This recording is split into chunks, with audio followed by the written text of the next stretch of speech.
2020년 8월 11일 복 있는 사람 큐티 본문 예레미야 26장 1절에서 15절 말씀입니다. 유다의 왕 요시야의 아들 여호야김이 다스리기 시작한 때에 여호와께로부터 이 말씀이 임하여 이르시되 여호와께서 이와 같이 말씀하시니라. 너는 여호와의 성전뜰에 서서 유다 모든 성읍에서 여호와의 성전에 와서 예배하는 자에게 내가 내게 명령하여 이르게 한 모든 말을 전하되 한마디도 감하지 말라. 그들이 듣고 혹시 각각 그 악한 길에서 돌아오리라. 그리하면 내가 그들의 악행으로 말미암아 그들에게 재앙을 내리려 하던 뜻을 돌이키리라. 너는 그들에게 이와 같이 이르라. 여호와의 말씀에 너희가 나를 순종하지 아니하여 내가 너희 앞에 둔 내 율법을 행하지 아니하며 내가 너희에게 나의 종 선지자들을 꾸준히 보내 그들의 말을 순종하라고 하였으나 너희는 순종하지 아니하였느니라. 내가 이 성전을 실로같이 되게 하고 이 성을 세계 모든 민족의 저주거리가 되게 하리라 하셨느니라. 예레미야가 여호와의 성전에서 이 말을 하매 제사장들과 선지자들과 모든 백성이 듣더라. 예레미야가 여호와께서 명령하신 말씀을 모든 백성에게 전하기를 마치매 제사장들과 선지자들과 모든 백성이 그를 붙잡고 이르되 네가 반드시 죽어야 하리라. 어찌하여 내가 여호와의 이름을 의지하고 예언하여 이르기를 이 성전이 실로같이 되겠고 이 성이 황폐하여 주민이 없으리라 하느냐 하며 그 모든 백성이 여호와의 성전에서 예레미야를 향하여 모여드니라. 유다의 고관들이 이 말을 듣고 왕궁에서 여호와의 성전에서 올라가 여호와의 성전 새 대문의 입구에 앉음에 제사장들과 선지자들이 고관들과 모든 백성에게 말하여 이르되 이 사람은 죽는 것이 합당하니 너희 귀로 들음같이 이 성에 관하여 예언하였습니다. 예레미야가 모든 고관과 백성에게 말하여 이르되 여호와께서 나를 보내사 너희가 들은 바 모든 말로 이 성전과 이 성을 향하여 예언하게 하셨느니라. 그런즉 너희는 너희 길과 행위를 고치고 너희 하나님 여호와의 목소리를 청종하라. 그리하면 여호와께서 너희에게 선언하신 재앙에 대하여 뜻을 돌이키시리라. 보라, 나는 너희 손에 있으니 너희 의견에 좋은 대로 옳은 대로 하려니와 너희는 분명히 알아라. 너희가 나를 죽이면 반드시 무죄한 피를 너희 몸과 이 성과 이 성 주민에게 돌리는 것이니라. 이는 여호와께서 진실로 나를 보내사 이 모든 말을 너희 귀에 말하게 하셨습니다. 아멘. 오늘은 예배를 예배되게 라는 제목으로 여러분들과 하나님의 말씀을 나누고자 합니다. 오늘의 말씀은 예배입니다. 혹시 여러분 2019년도 송구 영신 예배를 기억하십니까? 송구 영신 예배 때 담임 목사님께서 어떤 말씀을 전하셨는지 기억나십니까? 바로 창세기 12장 말씀을 통해서 떠나라 라고 하는 제목으로 말씀을 전하셨습니다. 그러면서 설교 마지막 세 번째 대지에 이런 말씀을 전하셨습니다. 우리가 2020년을 맞이해서 예배하는 성도가 되면 좋겠습니다. 예배다운 예배를 드리는 성도가 되면 좋겠습니다. 이런 말씀을 전하셨습니다. 그러시면서 2020년 예배는 정말 새롭게 되는 예배가 되면 좋겠다. 그런 말씀을 하셨습니다. 그리고 한 2달 정도 지난 뒤에 신천지 코로나 확진자를 통해서 전국적으로 코로나가 퍼져나갔습니다. 그러면서 어떤 일이 벌어졌습니까? 정말 이전에 없었던 온라인 예배가 한국교회 안에 퍼지게 되었습니다. 그러면서 교회의 예배가 많이 무너졌습니다. 물론 일부 성도님들은 이렇게 어려운 순간에서도 예배를 마음을 다해서 정성을 다해서 드렸지만 온라인 예배로 전환을 시작하면서 많은 성도들이 신앙을 잃어버리게 되는 그런 모습을 많이 보게 되는 것 같습니다. 어쩌면 저는 이 코로나 시대에 하나님께서 예배를 보다 더 새롭게 갱신하시기 위해서 정말 예배다운 예배를 받으시기 위해서 이런 상황을 허락하시는 건 아닌가 그런 생각이 들기도 합니다. 예배다운 예배, 그 예배를 하나님께서 정말 받기를 원하시기 때문에 이런 상황을 허락하신 건 아닌가 생각하게 됩니다. 오늘 본문은 성전에서 예레미야가 설교하는 장면입니다. 본문입니다. 예레미야 26장 2절에 보면요, 하나님께서 예레미야 선지자에게 여호와의 성전에 와서 예배하는 자에게 모든 말을 전하되 한마디도 감하지 말라고 하십니다. 성전에서 하나님의 말씀을 전하는 것이 무엇입니까? 오늘날로 치면 저 같은 목회자, 저 같은 설교자가 예배당에서 하나님의 말씀을 설교하는, 선포하는 그런 장면입니다. 따라서 오늘 예레미야 26장 본문은 예배의 세팅과 관련된 말씀이라고 보시면 되겠습니다. 그런데 이 성전에서 어떠한 메시지가 선포되고 있습니까? 예배 드리는 성전이 실로와 같이 된다고 얘기합니다. 여러분, 실로라고 하는 장소는 왕정시대 이전에는 중앙 성소였고 하나님의 영광이 임재하는 그런 장소였습니다.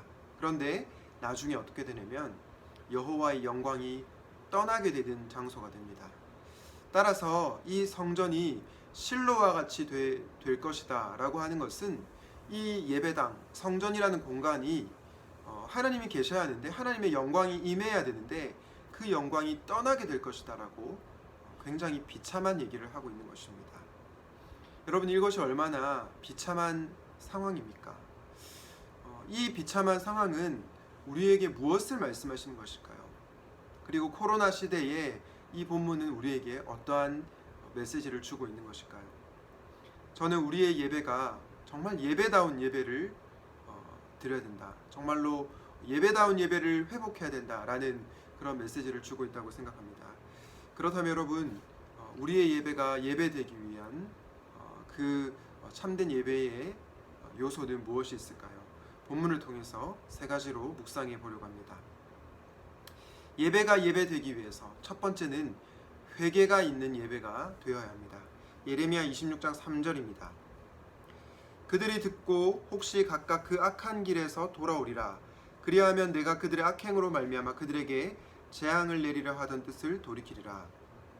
여러분, 악한 길에서 돌아오는 것, 돌이키는 것이 무엇입니까? 바로 회개이죠. 그런데 하나님께서 회개하게 되면 하나님께서 재앙을 내리시던 그 뜻을 돌이키시겠다고 말씀하고 있습니다. 하나님의 백성이 하나님께 회개하고 돌아서면 하나님께서도 다시 돌이키시겠다고, 뜻을 돌이키시겠다고, 용서를 하겠다, 회개의 은혜, 회개의 축복에 대해서 말씀하고 있는 거죠. 여러분, 우리가 매주 예배 드릴 때 어떤 시간이 있습니까? 바로 참회의 기도 시간을 드립니다. 지난 한 주간의 삶을 돌아보면서 하나님 앞에 저희가 지었던 죄를 회개하게 되죠. 그리고 감히 하나님 앞에 나아갈 수 없지만 예수님의 십자가 보혈을 의지해서 하나님께로 나아간다라고 그렇게 기도합니다. 그런데 여러분, 우리가 이렇게 매주마다 참회 기도를 드리는데 여전히 반복되는 죄악을 즐긴다면 어떻게 될까요? 하나님께서 과연 그 예배를 기쁘게 받으실까요? 저는 그렇지는 않을 거라고 생각합니다. 물론 우리가 이 땅에서 완벽하게 거룩하게 살아갈 수 없습니다. 때로는 넘어질 때도 있고요, 때로는 또 실패하고 죄를 지을 때도 있습니다. 그러나 정말로 양심이 있는 그리스도인이라면, 성령 하나님께서 우리 안에 내주하신다면 우리는 계속해서 죄를 지을 수 없습니다. 죄를 기뻐하고 즐길 수 없다는 것입니다. 반복되는 죄악을 기뻐하고 그 길을 걸어가는 사람은 참된 그리스도인이 아닌 것이죠. 사랑하는 여러분, 저는 여러분들이 진정으로 회개하는 여러분들이 되면 좋겠습니다. 후회하는 그리스도인이 아니라 회개하는 그리스도인이 되면 좋겠습니다.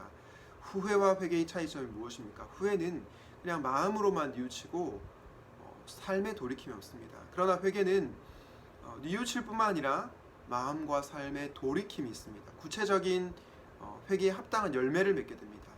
바라기는 우리의 삶이 회개함으로 정말로 회개가 있는 예배를 드리는, 그래서 예배다운 예배를 드리는 저와 여러분이 되시면 좋겠습니다. 예배가 예배되기 위해서 두 번째로 우리는 어떤 예배를 드려야 됩니까? 둘째로 삶의 순종이 있는 예배를 드려야 됩니다. 예레미야 26장 13절입니다. 그런즉 너희는 너희 길과 행위를 고치고 너희 하나님 여호와의 목소리를 청종하라. 그리하면 여호와께서 너희에게 선언하신 재앙에 대하여 뜻을 돌이키시리라. 회개라고 하는 것과 삶의 순종은 굉장히 유사하죠. 그런데 이 악한 길에서 돌이키는 회개와 삶의 순종은 약간 뉘앙스의 차이가 있습니다. 이 삶의 순종은 보다도 좀 더 적극적인 그런 모양이 있는 거죠. 예레미야 26장 이 본문의 말씀은 사실은 예레미야 7장에 이어서 두 번째 성전 설교입니다. 그런데 이 예레미야 7장과 예레미야 26장에 유사한 표현이 나옵니다. 예레미야 26장 13절을 말씀해 보니까 너희 길과 행위를 고쳐라 라고 하고 있고요. 예레미야 7장 3절에 뭐라고 되어 있냐면 너희 길과 행위를 바르게 하라. 굉장히 유사한 표현이 나오죠. 그런데 예레미야 7장 3절에 너희 길과 행위를 바르게 하라 라고 말씀한 뒤에 바로 그 다음에 어떤 내용이 나옵니까? 예레미야 7장 5절과 6절에 보면 이런 내용이 나옵니다. 이웃들 사이에 정의를 행하라. 이방인과 고아와 과부를 압제하지 말라. 그리고 무죄한 자의 피를 흘리지 말라. 여러분, 이웃들 사이에 정의를 행하고 사회적 약자들을 압제하지 않고 무죄한 자의 피를 흘리지 않는 것, 이것을 한마디로 표현하면 무엇이 될까요? 한마디로 표현하면 어떤 예배가 될까요? 바로 삶의 순종이 있는 예배가 됩니다. 성전에서만, 예배당에서만 예배 드리는 자로 살아가는 것이 아니라 일상의 삶 가운데서도 공의를 행하고 그리고 정말로 고통받는 자들을 돌아보는 그러한 삶의 예배를 드리라고 말씀하고 있는 것입니다. 사랑하는 여러분, 저는 샘물의 예배가 삶의 순종이 있는 예배로 나아갈 수 있기 바랍니다. 우리의 주일과 주중의 삶이 분리되지 않기를 바랍니다. 삶의 순종이 있는 예배를 드림으로 하나님께서 받으시기에 합당한 예배를 드리는 우리가 되기를 바랍니다. 예배가 예배되기 위해서 마지막으로 우리는 어떤 예배를 소망해야 됩니까? 마지막 세 번째는요, 바로 하나님께 받은 말씀이 선포되는 예배입니다. 여러분, 예배의 모든 시간과 순서가 중요한데 특별히 하나님의 말씀이 선포되는 설교 시간이 너무나도 중요합니다. 가장 중요한 시간이라고 할 수 있겠습니다.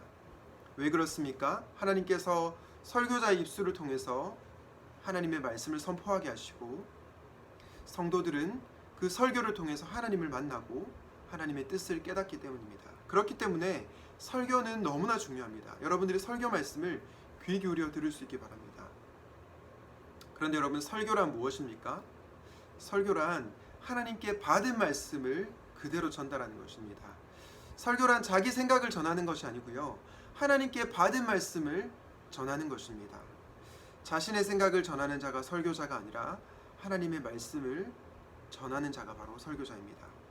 그래서 설교자는 청직입니다. 왜냐하면 하나님께 위탁받은 말씀을 그대로 전하기 때문입니다.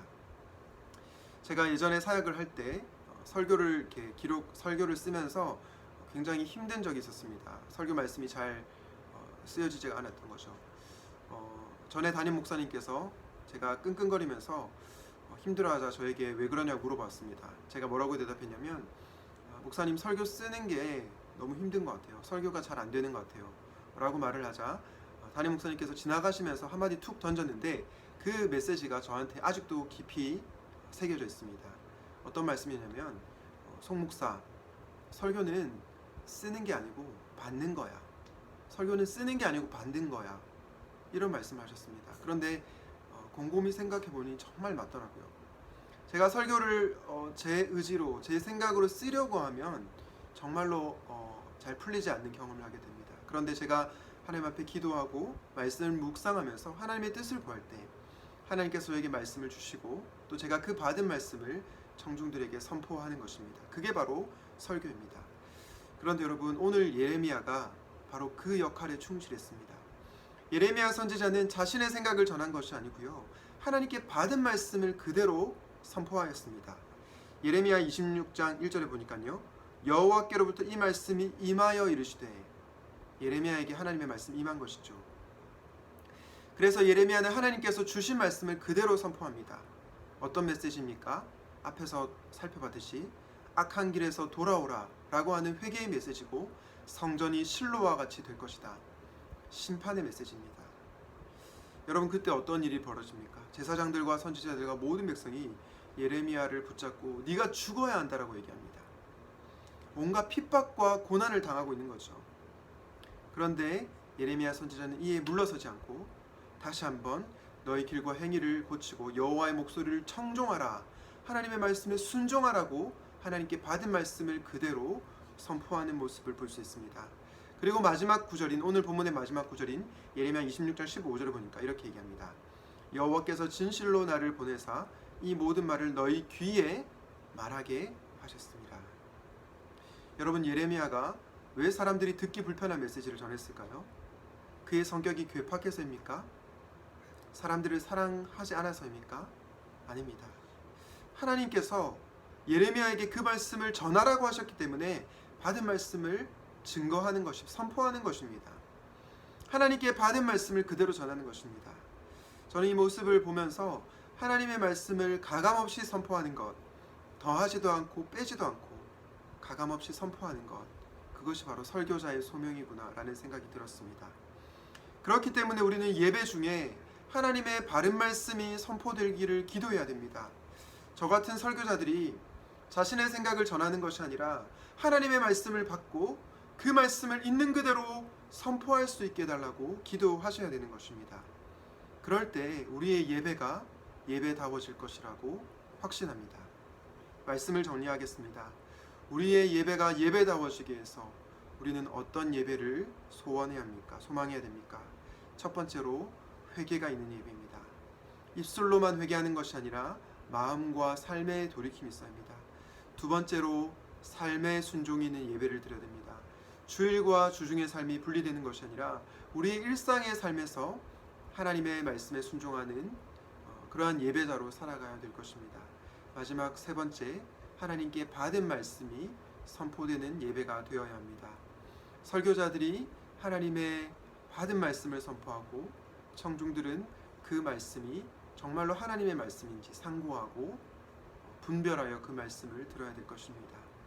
샘물의 예배가 예배되기 위해서 회개가 있는 예배, 삶의 순종이 있는 예배, 하나님께 받은 말씀이 선포되는 예배, 그런 예배가 될 수 있도록 기도해 주시기를 바랍니다. 그래서 코로나 시대에 샘물의 예배가 더욱더 하나님께서 기뻐하시는 예배, 예배다운 예배로 드려지기를 우리 주님의 이름으로 축원드립니다. 기도하겠습니다. 하나님 아버지, 오늘은 예레미야가 성전에서 설교한 본문을 통해서 예배에 관해서 묵상해 보았습니다. 하나님, 코로나 시대에 우리의 예배가 더욱더 예배다워지기를 원합니다. 회개가 있는 예배가 되게 하시고 삶의 순종이 있는 예배가 되게 하시며 하나님께 받은 말씀만이 오로지 선포되는 예배가 되게 하여 주시옵소서.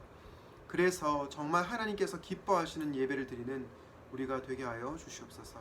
예배의 주인이신 예수 그리스도의 이름으로 기도드립니다. 아멘.